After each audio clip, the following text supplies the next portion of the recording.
এইটা হচ্ছে পুজোর ভিডিও। তো বন্ধুরা, পুজোর ভিডিওগুলো ছাড়তে আমার একটু লেট হয়ে গেল, তার কারণ আমার শরীরটা একটু খারাপ। মানে আমি ডক্টর দেখাচ্ছি, রিপোর্ট টিপোর্ট করতে একটু টাইম লেগে গেল, তার জন্য ভিডিওগুলো ছাড়তে আমার একটু লেট হয়ে গেল। তো এইটা ছিল অষ্টমীর দিনের ব্লগ। তো অষ্টমীর দিন আমাদের পাশে আছে নিমতিতা রাজবাড়ি, তো সেইখানে অষ্টমীর দিন সবাই যায়, অঞ্জলি দেয়। তো আমরাও যাই প্রত্যেকবারই, মানে সকাল 11টা কি 12টা মতো বাজে, তখন যাই। তো এই যে দেখো চলে এসেছি রাজবাড়ি। তো রাজবাড়িতে এসে দেখো ছেলে আর আমি ঢুকে যাচ্ছে, আর ভিডিওটা আমার হাজব্যান্ড করে দিয়েছিল, তো সেই কারণেই আর আমার হাজব্যান্ডকে তোমরা সাথে দেখতে পেলে না। চলে এসেছি দেখো ভেতরে। তো এই যে আমাদের রাজবাড়ির মা। তো আমাদের এইখানে এক পাটেই সব ঠাকুরকে তৈরি করা হয়, মানে একটা পাটেই। আর এইদিকে দেখো ওর মামা, ওর এইদিকে বাকি মামারা সবাই ছবি তুলতে ব্যস্ত।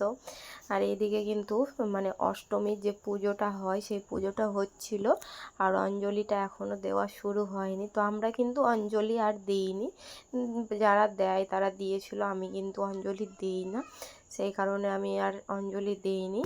তো আমরা এখানে কিছুক্ষণ থাকার পরে আবার আমরা গিয়েছিলাম গদাইপুর পেটকাটি মায়ের দর্শন করতেও। আর চলো চারিদিকটা একবার তোমাদেরকে রাজবাড়িটা ঘুরিয়ে দেখায়। তো পুরো মানে ভেঙে ভেঙে গেছে, এখানে থাকার মতো মানে অবস্থা নেই। শুধু যেই দিকটায় পুজো হয় সেই দিকটাই একটু অল্প করে ভালো আছে, তাছাড়া কিন্তু চারিদিক ভেঙে মানে দেওয়ালের মধ্যে থেকে গাছ ফাছ উঠে টুঠে একাকার হয়ে গেছে, তোমরা দেখেই বুঝতে পারছো। তো এক সময় কিন্তু এই মানে রাজবাড়িতে অনেক চলচ্চিত্র, অনেক মানে শুটিং টুটিং হয়েছে, আমরা শুনেছি, কোনো দিনও দেখিনি। তো এইসব হয়েছে, অনেক নাকি ফিল্মস হয়েছে এখান থেকে, তো অনেক শ্যুট হয়েছে। তো সব বাবা জেঠুদের মুখ থেকেই শুনি, কোনো দিনও দেখিনি। তো আমরা এখানে কিছুক্ষণ থাকার পরে বেরিয়ে পড়েছিলাম। তো বেরোনোর আগে আমরা এখান থেকে আখের জুস খেয়ে নিয়েছিলাম, তারপরে ছেলেকে রেখে দিয়েছিলাম বাড়িতে। তো প্রচুর পরিমাণে রোদ ছিল, সেই কারণে ছেলেকে আর নিয়ে যায়নি। আমি আর বর দুজন মিলেই বেরিয়ে পড়েছি গদাইপুর পেটকাটি মায়ের দর্শনে। তো এখন দেখো কি সুন্দর রোদ, আর মেঘটাও কি সুন্দর পরিষ্কার ছিল। আর এমন একটা মানে বিশ্রী ব্যাপার ঘটেছে, কি আর বলবো তোমাদেরকে। যখন আমরা বাড়ি ফিরি, মানে মায়ের দর্শন করে যখন বাড়ি ফিরি, এতটা পরিমাণে বৃষ্টি হয়েছিল না, তোমরা পুরো ভিডিওটা দেখোই তাহলেই বুঝতে পারবে। তো রাস্তায় যেতে যেতে একধারে এত সুন্দর হয়ে কাশফুলগুলো ফুটেছিল না, দেখতে বেশ লাগছিল, তাই আমি একটু ভিডিও ক্লিপ নিয়েছিলাম, আর এইখানেই আমি দাঁড়িয়ে একটা শর্ট ভিডিও বানিয়েছিলাম। তো আশেপাশ দিয়ে লোক যাচ্ছে, বাস মানে লরি এইসব গাড়িও যাচ্ছে, তো দেখে খুব লজ্জা লাগছিল ভিডিও বানাচ্ছিলাম বলে, তাই আমি বেশি করতে পারিনি বন্ধুরা, একটাই করেছিলাম। তো তোমরা অনেক ভালোবাসা দিয়েছো, তার জন্য অসংখ্য ধন্যবাদ। আর আমাকে সবাই একটু সাপোর্ট করে দিও, আমার ভিডিও আসছে না বলে আমাকে সবাই মানে ফেলে দিও না, একটু একটু আমাকে মানে সাপোর্ট করো, আমিও ঠিক তোমাদেরকে সাপোর্ট করব, তোমাদের ভিডিওতে গিয়ে কমেন্ট করে আসবো, এইটুকু আশা রেখো। তারপরে দেখো আমরা চলে এসেছি গদাইপুর পেটকাটি মায়ের মন্দিরে। তো এইখানে এখন মানে অষ্টমী পুজো এখানেও হচ্ছিল, আর পাঠা বলি হবে, সেই কারণে সব কিছু প্রস্তুতি নেওয়া হচ্ছিল।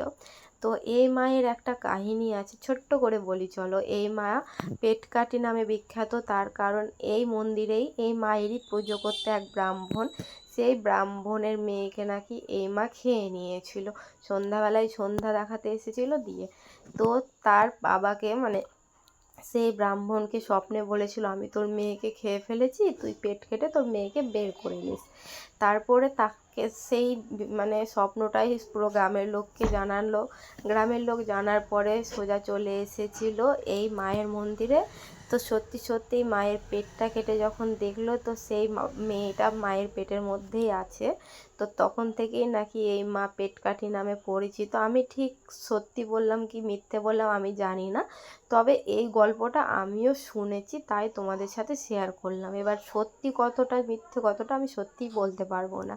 তো এই জন্যই নাকি এই মায়ের নাম পেটকাটি গদাইপুরের মা নামেই পরিচিত, আমি যতদূর জানি।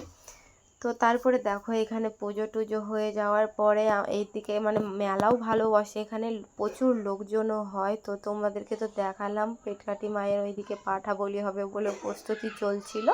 আর এইদিকে তো সুন্দর একটা মালা, মায়ের মূর্তিটা তো অনেকটাই বড় সড়ো, তাই মালাটা পরাবে বলে দুজনে দুটো লাঠি নিয়ে চেষ্টা করছিল, তারপরে অবশেষে পরিয়ে দিয়েছে।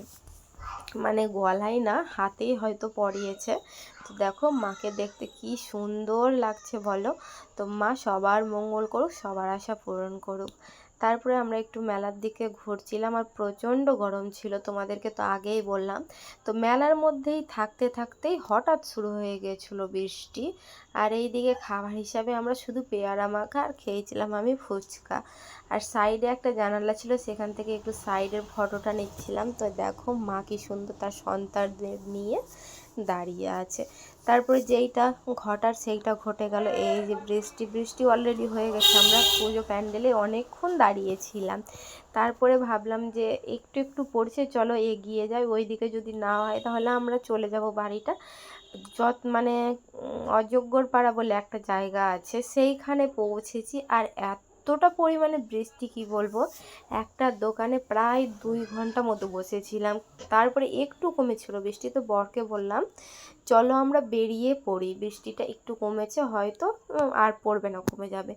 যেমন আমরা বেরিয়েছি, পুরো রাস্তা এখান থেকে বাড়ি পর্যন্ত ভিজতে ভিজতে আমরা গেছি। টাটা।